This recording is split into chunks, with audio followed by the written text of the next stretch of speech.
Good afternoon, friends. This is David Wright, and I'm the host of the Disruptive Innovators podcast. This afternoon, I am lucky enough to be joined by Gabor Szentivanyi. Gabor, pleasure to have you. David, thank you very much. Yeah, it's an absolute pleasure. So, Gabor, tell our listeners a little bit about your current role. I am the CIO of Kymera International, which is a global developer and manufacturer of specialty materials according to different range of end markets. If I want to summarize it more further, what we are dealing with is specific metal powders in different mixture for different applications, which is providing a very wide range from aerospace to automotive and medical applications. Yeah, it's fantastic. It's been an absolute pleasure learning more about your industry, and I'll look forward to talking a little bit more about that. But before we get started, we always like to start with what's one piece of actionable advice you'll look to give our listeners today? If I can give just one, as a CIO, I would say CIOs should think as CEOs with two major objectives in mind. Objective number one should be, how can we do it better, more efficient? What opportunities we have to add to the bottom line number? IT is a revenue department, so we have to act accordingly. Number two is cybersecurity, business continuity. The show must go on, and we have to be the one.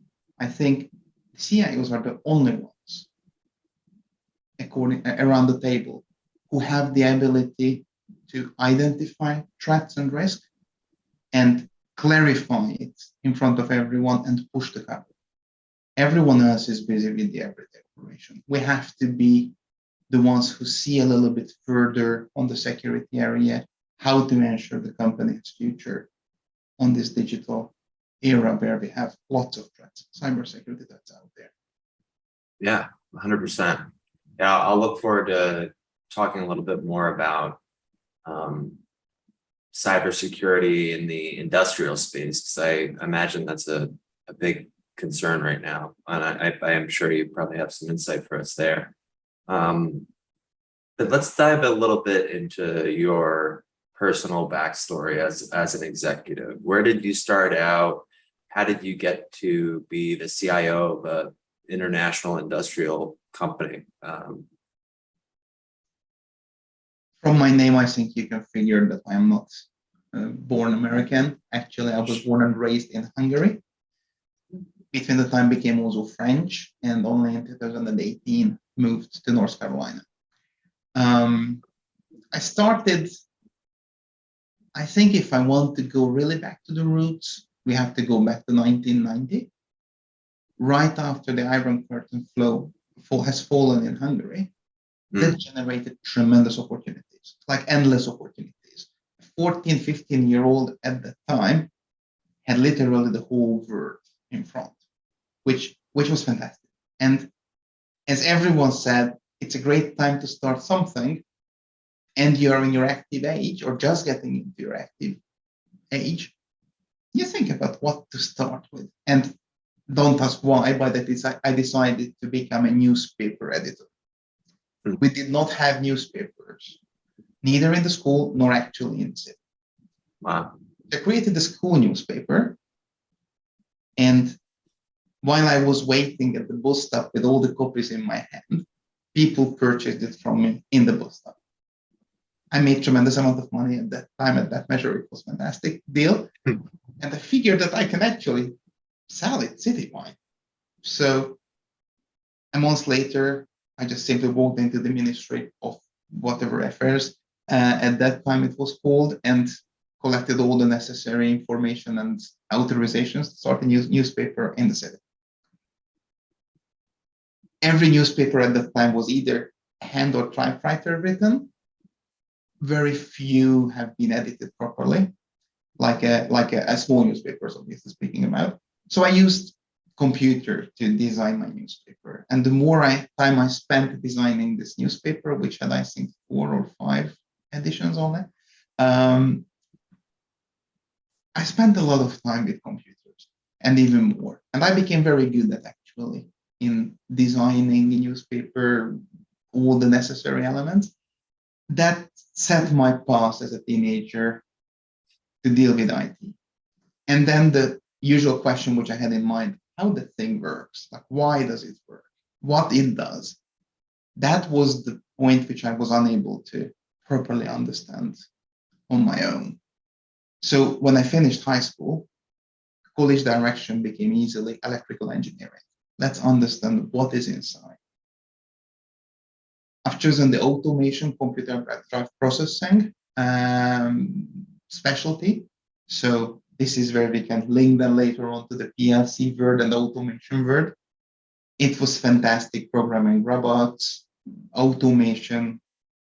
That was a moment I spent like 4 hours in a car wash, all wet and soaked, understanding how it works, because that was one of my exam work in the university. Yeah. To do a car wash allied automation, which was a pretty interesting time at that activity at that time. So back to the late 90s, I spent a lot of time with technology, computers first, automation second. Very soon, however, I figured that developing computer code in microcontrollers and robotics, even though it's a fantastic activity and you have to be very creative how to move all that code into the very small memory of the thing, I felt it extremely limited. No people involved. It's just you and the computer or whatever tool you are programming. Right. That was not enough for me. So I started my side job to cover studies and additional requirements to spend some money. I started to work as IT support, starting 3 a.m. in the morning, calling at petrol stations to manually get data from the previous day closing. And then at 7:40, I was in the school doing whatever had to be done. So that was a very early start, but that gave me two important lessons. One was work hard, but if you work hard, you get where you want to go. And the second is automate as much as you can. Doing manual things all the way, it's not something I can do long term. I love things which are constantly changing. If I do the same thing on a Monday to the Friday, it starts itching immediately. Need changes. So as much as I can automate. In this case, I can go for new stuff and new activities covered, which is an opportunity. So going a little bit faster forward, after this side job near college time, I found myself applying to an IT manager role. And before actually graduating, I got the IT manager role.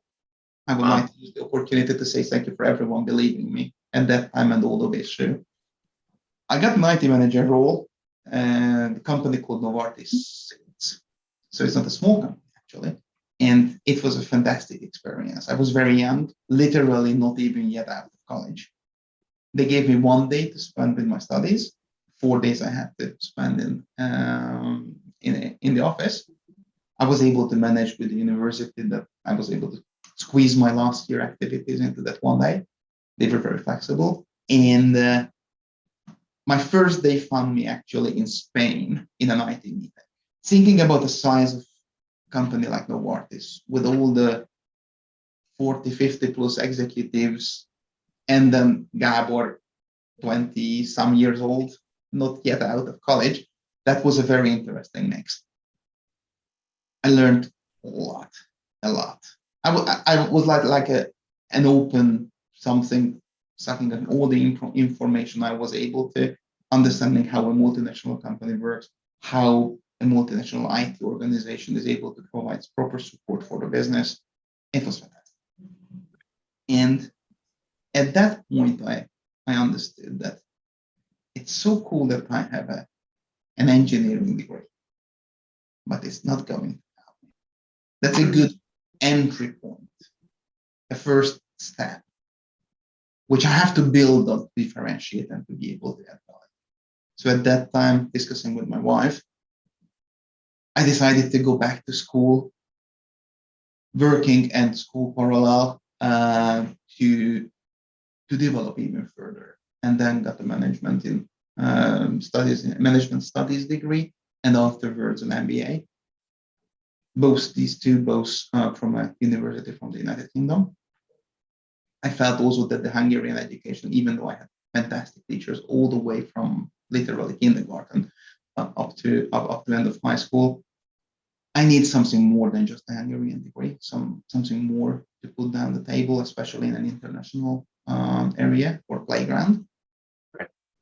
So opportunities came, I took them, and back in 2001, I was offered with a fantastic dream job, Central and Eastern European IT manager, where I changed to, and I immediately had a much larger playground than just Hungary. 2-3 years later, I've seen an opportunity moving to Germany, following an M&A activity of the company I was working for. This is where my children were born, so I feel myself a little bit German in that sense as well, because that was a fantastic 4 years of our life with the family. And another opportunity came to go to France. So straight after we went to France. Now all these countries we selected to, because the opportunity was given, it was not planned at all, just seen the opportunity, so went after. Didn't speak the language, didn't know anything about the deep culture. What could happen was the approach. And very, very rapidly we were able to get up to speed with the language, with local culture, fantastic people we met everywhere, never felt outsider ever. It was such pleasant exercise. I don't think we are actually thinking about going anywhere summertime abroad, because we just moved a couple of years country and we are visiting the country, I think. So not joking more. Back to the professional background. It was a long way from Hungary to the United States, but it was an extremely enjoyable and fantastic path with a lot of opportunities and a lot of helpful people who provided those opportunities. And it came also with hard work. Yeah, it's a tremendous journey. And just embodied by it is the tremendous work ethic. It's clear. I'd like to ask you, along the course of your journey, I mean, you mentioned a couple lessons as we were going through some of the stops along the way, but what's one of the most profound things that you learned over the course of your life, personally, professionally, or otherwise? And what was life like before learning it and after learning it? Stay open. I think that's the most important thing I've learned.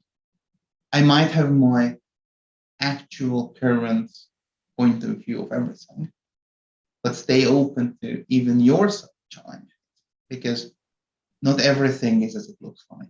And stay open to different culture as well. Every culture has its own added value and has its own limitation, which is boundaries, which is put on people just because they were born and raised in the cultural environment. So try to be attentive and understand what is the driver of people when you speak with them, because you don't know what they have in their mind until you try to find it out. But once you figure that out, you can fantastically team up with these people. Just try to understand them first. There was a great manager of mine who said that it's good that you speak a lot, but try to listen as well. Yeah. That helps tremendously. 100%. I love that advice, because I don't know what I don't know. So I need to remain open. And you kind of mentioned this too, always be trying to learn in order to remain a student of the world. And I love what you said about kind of about other cultures too, because I feel like as an American born in the United States, oftentimes we can be so ignorant to other cultures. Now that might be a rash generalization, because I know that I try not to be, but in general, there's just so much that I don't know. And we are a planet of people, you know what I mean? And when you think about the world globally like that, it's really, we don't need to be defined by a given country, you know, and we can be, like you said, open to other cultures. And when I've experienced other cultures myself, like even just going up to me, like to Montreal, it's such a different place, and you learn so much and can appreciate so much about different cultures. I think that's just a great practice. And it's funny that you mentioned it, because somebody who we had on just a week or so ago mentioned it too. She spent some time working in Germany and just realized, like, wow, like this is great. And I didn't even know. And she brought that that knowledge home to her kids and shared it with her children, which I also thought was really cool.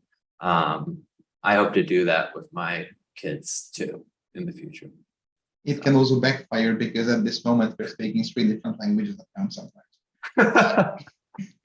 It could be challenging, but it is definitely an added value. You know, in Hungarian we used to say that you have as many personalities as many languages you speak, because everything is adding you, not just the language competency, but the cultural values as well. Yeah. Well, I mean, my wife, she and her family immigrated here from Latvia, in 1992, escaping like the Cold War era. She speaks Latvian, some Russian, English, Spanish. And her parents moved here. They didn't speak the language, and they just made it happen. And now her mom's been a nurse at one of the best health systems in, the state for 25 years. And her dad owns real estate all over Brooklyn and is constantly developing new properties. So I have just a lot of respect and admiration for them. And I think first-time immigrants want to provide a better place for their children, but then they figure how much fun it is. So they just enjoy doing it and can't stop them, I guess. 100%.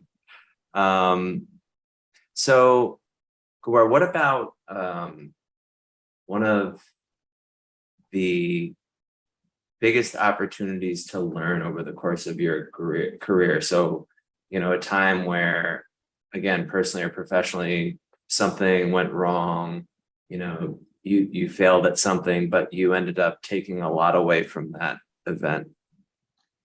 There are 2 things I would mention. First, always choose the hardest path. Unpaved road leads further. It comes with harder work, but has much more fun to ride.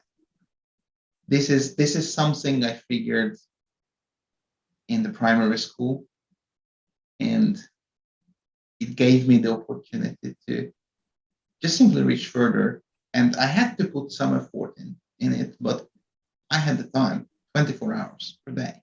That gives you the possibility to push a little harder, a little more. That gives you much further than just doing it. So this is number 1. And number 2, answering the failure question, every single mistakes I made had something to do with people and relationship with people. So for me, the most important learning lesson is how to handle people, how to work with people, how to build instead of burning bridges. I think that's the most important point.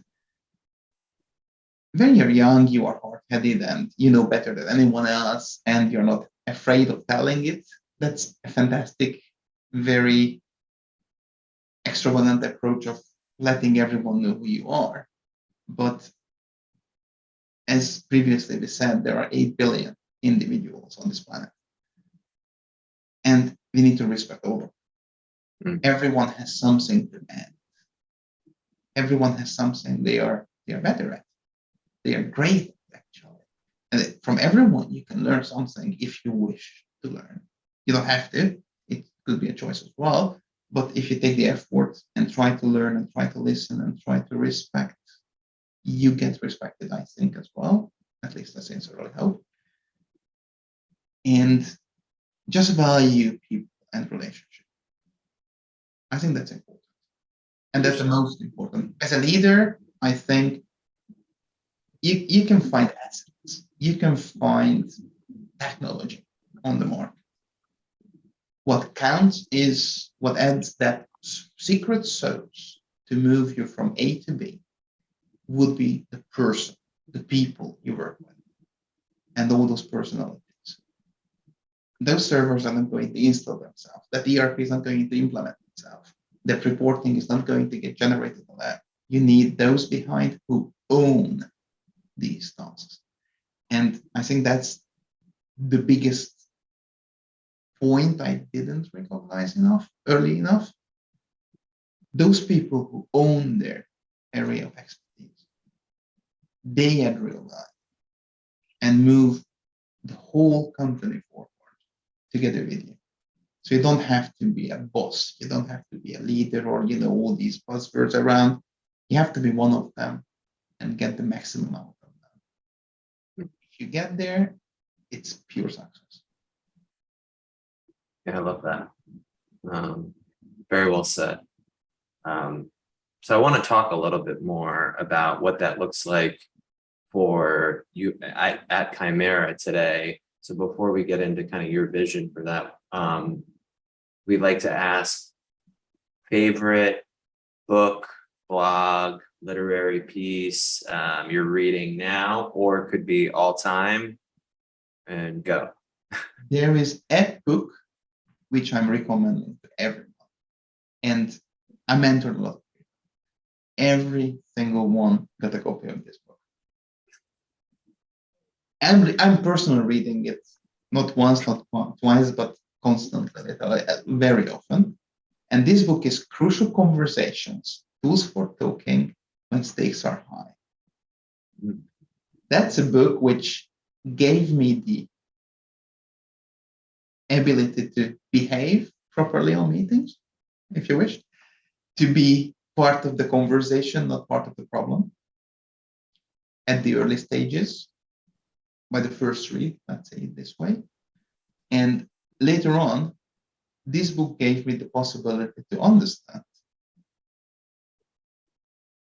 where I am at on a meeting, gave me the chance to read the room, to understand the direction of discussions, and to find ways to jump into the discussion without being rude, without being too impulsive, and find those words, those tactics, how I can not only add value to the discussion, but also steer the discussion without trying to be the only man speaking, which is difficult, actually. Yeah, 100%. I can't wait to. Sorry. No, please keep continuing. And if you add to it that obviously English is not my first language, I had this kind of limitation all the way that I felt during the first 10 years of my career, at least, I felt being secondary by not natively speaking the language. Now I'm actually a little bit the opposite, and I have to pay attention to that, because speaking like 4 languages fluently gives the possibility to, okay, dude, I can say the same thing 4 different ways in 4 different languages. So but that's the key. There is no winner and no loser. There is no more or less. We are all equivalent and we share our thoughts. And yes, we can do it in different languages. It's fantastic. But whatever language we choose to use, am I good enough to express myself? That's the only question. And if the answer is yes, that's great. My accent will never go away. But you know what? I'm full and whole with my accent. And this is how I am. And I actually like it that it's a little different. And that's it. If it annoys anyone, we can continue in any other language. I have an accent on that as well. I love that. I mean, I have so much respect for people who can speak multiple languages. I always had such a tough time learning other languages. I could speak Spanglish. It's kind of, it's not that great, but I can understand a decent amount, but just in general. And I love what you said about, what I heard was like not being bigger than or less than, just kind of being right sized. And to me, that is humility, right? And I think that the leaders that I admire the most are humble leaders, right? They just, and you kind of mentioned it before too. It's funny that you mention it, because I was talking to my VP of operations the other day about, what makes a good leader. Like, somebody had emailed me asking for my question for a talk that I'm giving or something like that. And I asked my VP of operations, I was like, what do you think I'm a good leader? And he said, jokingly, compared to what? And he's like, no, but I think you're a good leader because you're in the trenches with us. You're leading us, you're not micromanaging us, you're trusting us as like the stakeholders to, and we are proponents, as an organization and individually of continued education. So if they want to go take a course or something or something, I'll sponsor that, or buy a book or whatever it might be. Like, I'm just like, go learn. And I do that myself. I try to always be, reading a book, and just all great stuff. It makes me feel good about some of the stuff that we're doing from, an international CIO like yourself. So I think a good leader is raising people, and that embeds everything what has to be there, because as you raise people, you also raise yourself and everything around your company. And people are going to leave you because they find better career somewhere else, because you are sitting potentially in the chair they want to go. So they go to another company into the same chair, which is fantastic. But getting to the situation that, and this is what I'm searching, I don't want to be the most clever person in the room. I want to be the dumbest one, because that way I can learn, and that way I can potentially add different value what the others have. So the merged value is then much more than the individuals. yeah. Well, I've talked about this a couple of times. I don't know if on the podcast or in other conversations with CIOs, but so I read this book, From Strength to Strength, and it talks about how we have the fluid intelligence curve, and then, over the course of our career, if we can jump onto this second intelligence curve, as our fluid intelligence effectively starts to decline, because we're just not as sharp as we were, as we were in our 20s or 30s, like late 20s, early 30s, maybe, but we have all this immense experience and all these learnings to offer. If we can become more of a coach or a mentor, and hire brilliant people below us and kind of lift them up, that's a recipe for a great team, as well as a fulfilling life for me too, right? Because I don't have to be striving to reach this kind of almost superficial goal that I once wanted to try to reach. Now I'm being fulfilled by giving of myself to others, and it's just a great way to live for me, So. And that's a return as well. So knowing how much support I get from how many people, and some of them didn't even know, just help, just for the sake of help. And trusting in an unknown person because they've seen maybe a small spark of something which was attractive for them. I really feel that this is something I kind of owe them to return to the next generation and to others. And let it be a correction of a CV, a test interview discussion with someone looking for a job, or work with those who life puts you together into the same company, gives you opportunity. And working with those individuals and then seeing their success it just feels fantastic. Agreed. So, Bort, let's dive into a little bit about your vision for Kymera. So, well, what is your vision for Kymera, and what are some of the key initiatives you are focused on right now?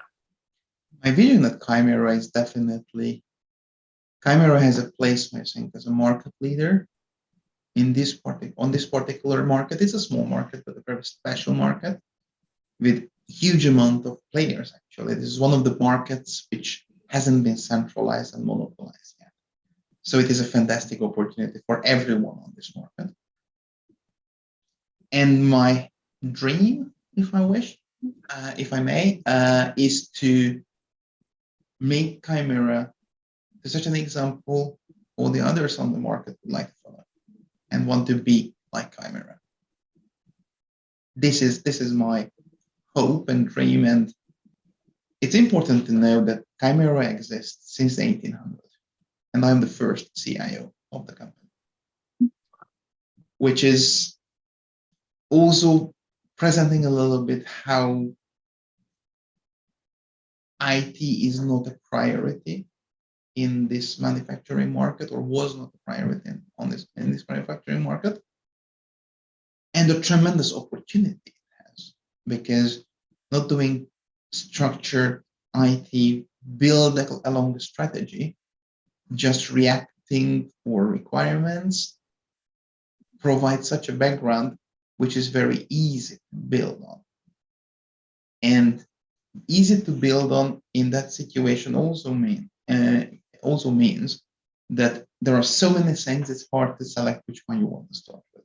So literally the first 3 months of my time I spent on prioritizing what is the most important for this company.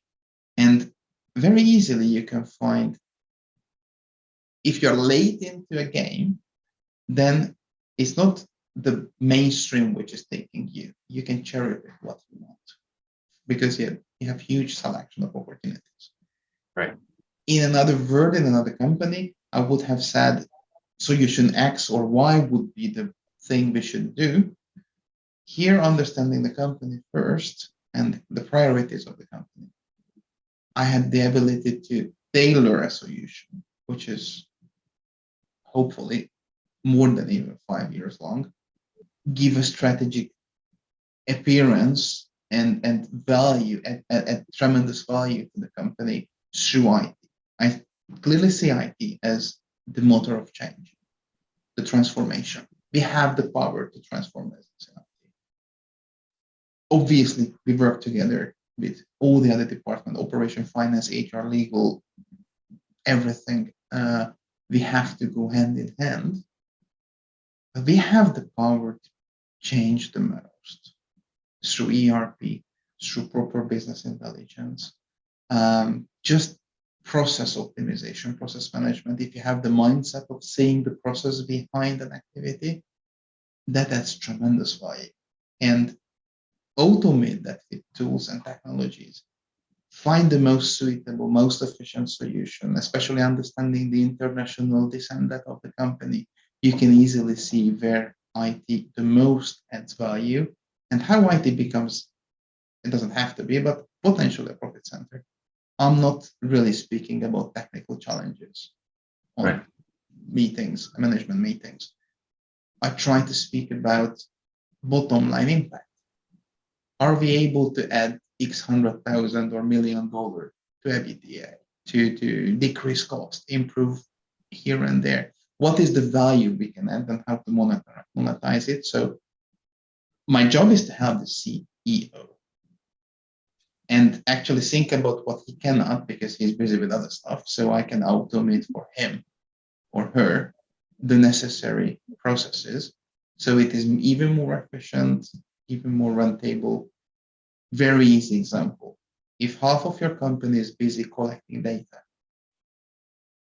IT is the best thing you can have, because instead of collecting data, they should actually action insights.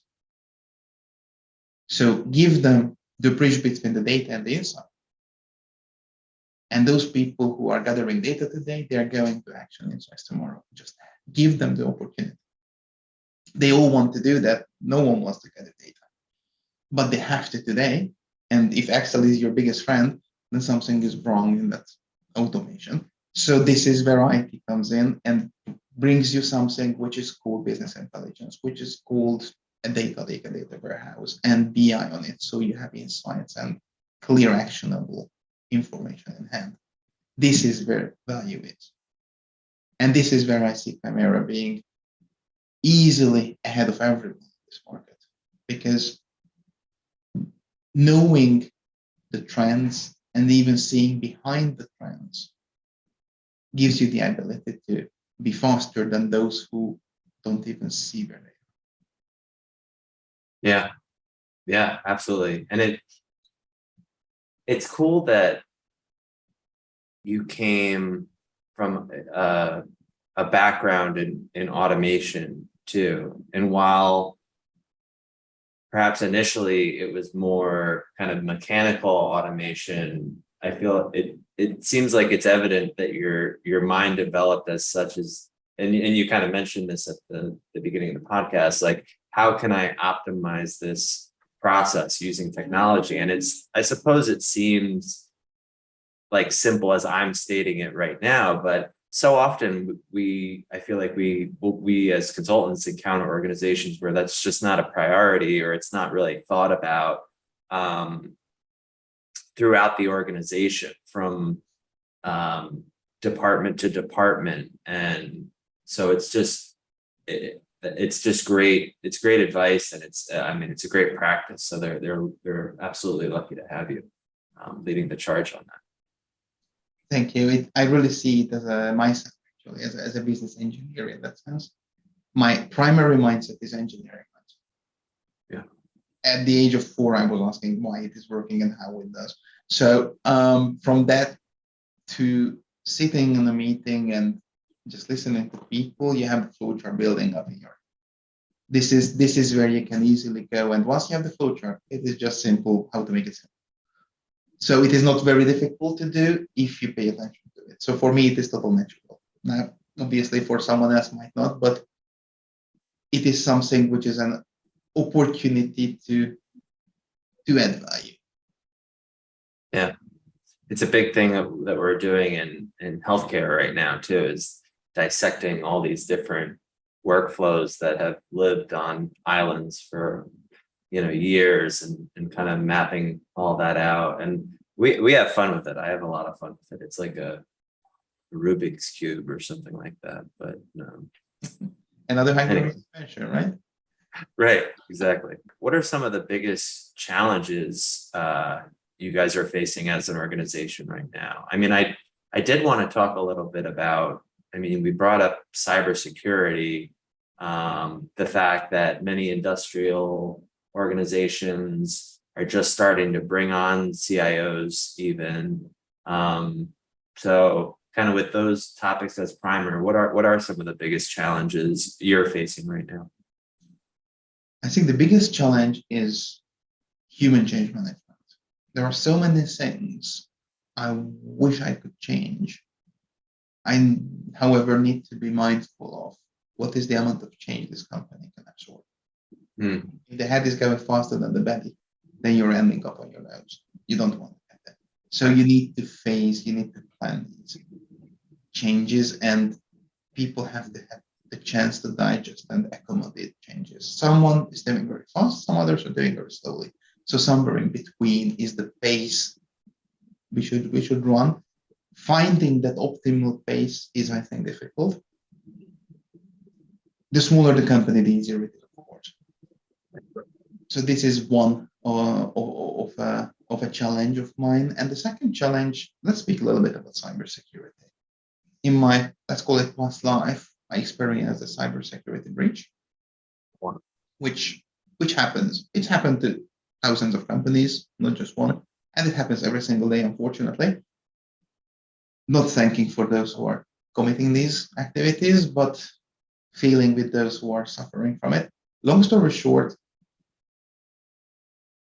you feel you did everything right and fine, and then there is something you didn't know about. You don't know what you don't know, as you just mentioned. And oops, something happens. At that point, you can run after the events. So obviously, point number 1, try to be proactive. Point number 2, get ready. Whatever happens, you have to rebuild a minimal set of something so the company can operate. And point number 3, think about anything and beyond which could happen. So you have to be somewhat paranoid.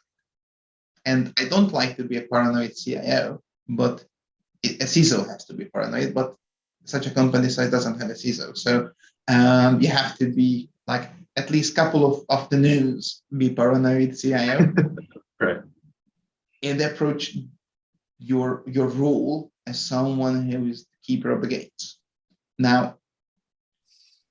in this business, you have furnaces of multiple tens of thousands of pounds of liquid metal, like literally liquid metal, so melted metal.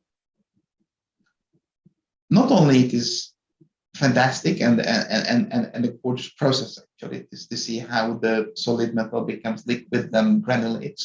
That's a fantastic process, but it is also somewhat dangerous. It can explode, obviously extreme heat, etc., etc. So all process automation is going through PLCs, programmable logical circuits, which are computers. And unfortunately, in the manufacturing business, I'm working in manufacturing literally 20 years ago. And in the manufacturing business, there is usually a clear line separating the office IT stuff, which we used to call IT, and the industrial technical activities.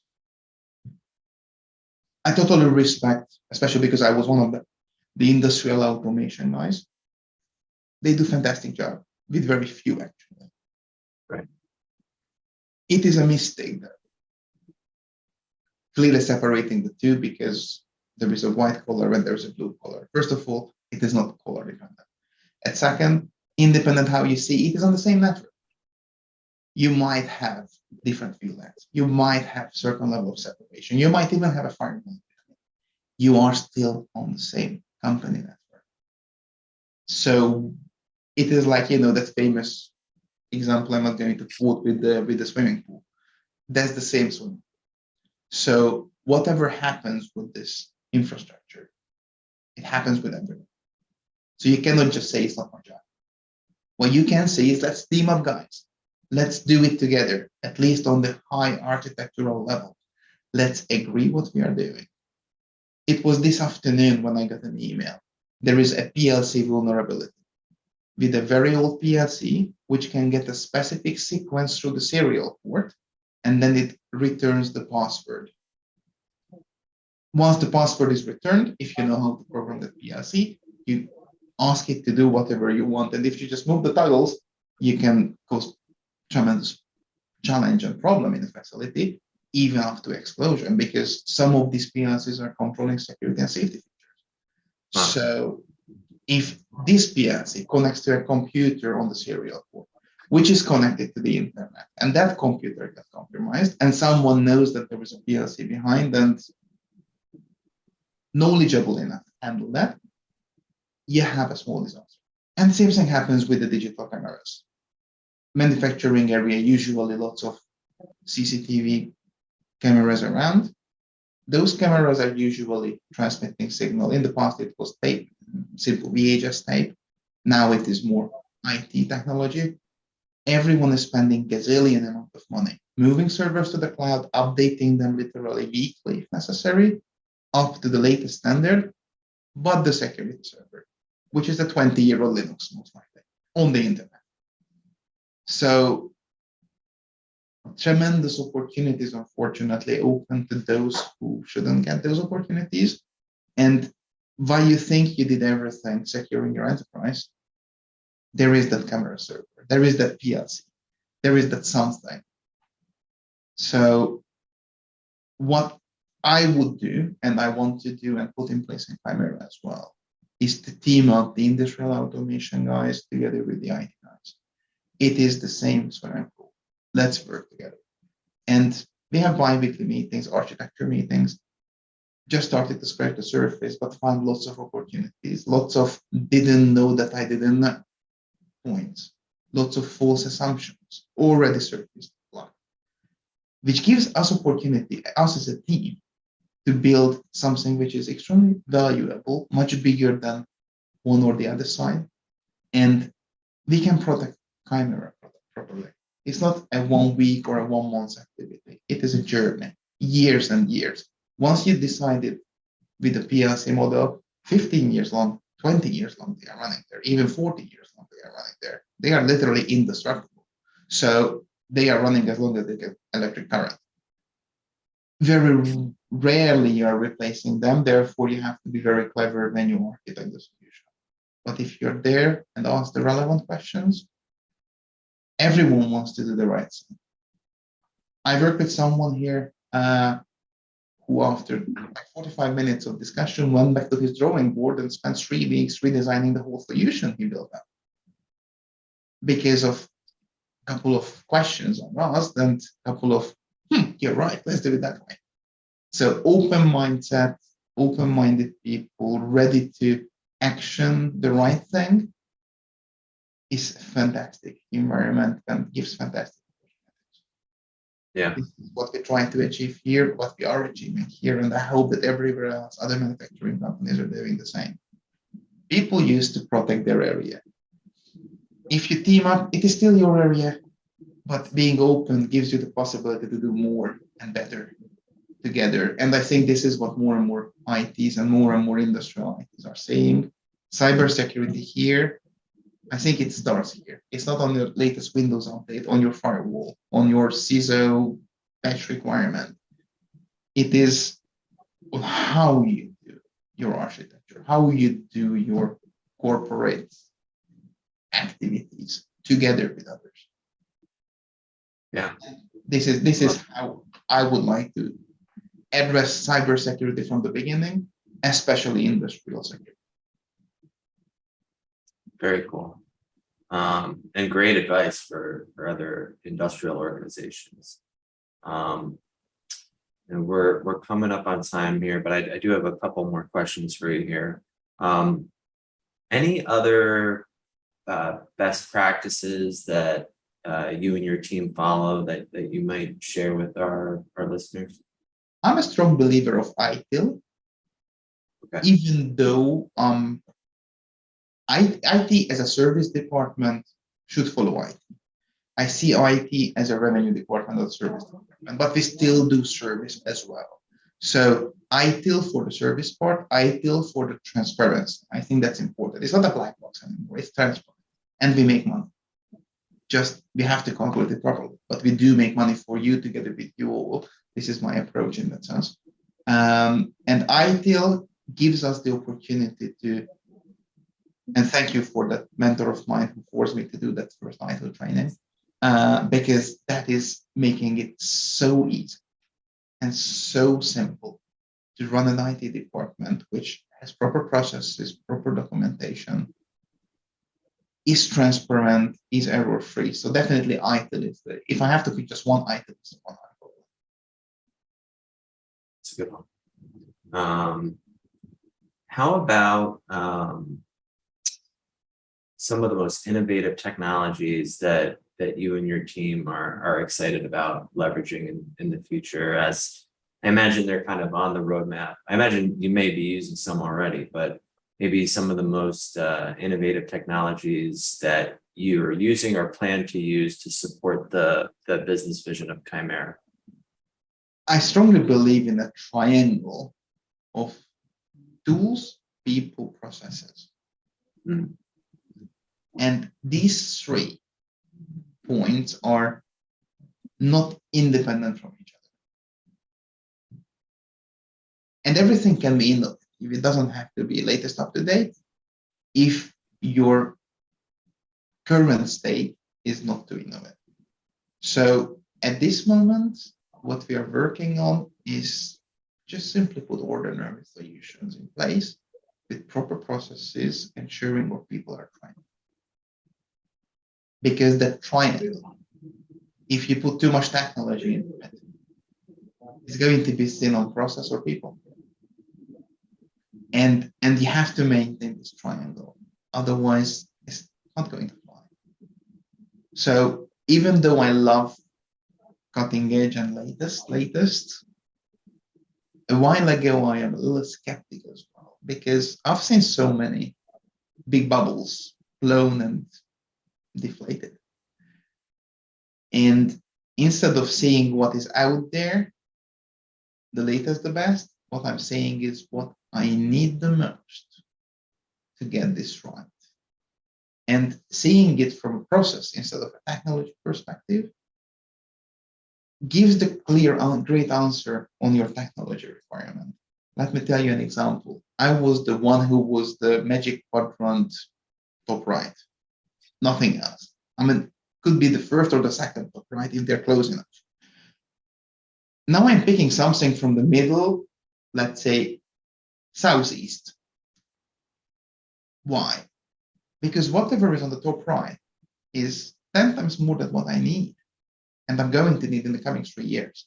So I wouldn't invest that amount of money much more efficient with something in the middle. That is what I need because it is a tool to reach my objective. And my objective, I mean my company's objective. So the tool itself doesn't have to be the sharpest knife, especially if you don't yet use it to cut something. So what you need is the appropriate tool, not the sharpest tool. Now, obviously, at the same time, yes, I'm planning to buy the biggest Microsoft Surface Hub I'm able to put even more on Teams because we are a Teams shop. So all of our meetings are happening on Teams, but coming back from COVID, we really want to get people together as well. So it doesn't make sense that we are in the office and all the doors are closed and everyone is alone in his office. I can do it at home as well. Let's get together and let's use the Surface Hub. And worst case, you just get a mask on if you feel you have a bad cough or something. But if you're together, let's keep on being together because again, value is in people. And the more people work the closest together, the more value you get. I don't believe in this work remotely thing. It is fun. I love the best would be doing this interview by fishing. I agree. But it is adding potentially more value if I'm not checking my float, but looking at you and have an interaction on it. So focus is important, respect is important. And if you put people into the same room, it adds that additional value. Which with a Surface Hub, I can bridge in also those who are remote for whatever reason, and then we are all together. So that is a somewhat cutting edge and an innovative solution. Love that. And I mean, it's so true. I mean, nowadays, if designed correctly, the technology largely works. It comes back down to people and process. So great insights. So Gabor, coming to a close here, we like to ask if you could go back 5 or 10 years in time, what advice would you give your younger self? If I could go back 5 years, my message to myself would be push harder. There is a reward, but maintain balance. Family, friends, mostly family. All those business trips, half of them were not really necessary. Instead, push harder to change the way things work instead of just traveling back and forth. Spend more time with your kids and wife. My kids are 18 and 17. They grow very fast. Last time I checked, they were like 2 and 3. So that is something which will never come back. So spend as much time as you can with your loved ones. And while you are in the job, just push and make it happen. This is what I would tell to myself. And there are no limitations. Most importantly, there are no limitations. These are here in your head. Get rid of those. Whatever you want to achieve, you achieve. And this is true. I feel like you're talking to me directly, like your advice is to me directly. So great advice. Gabor, thank you so much for your time. It was an absolute pleasure having you on. David, thank you very much. It was fun. Thank you. And everyone, thanks for tuning in. We'll catch you next week on the Disruptive Innovators podcast. In the interim, be well. Thank you.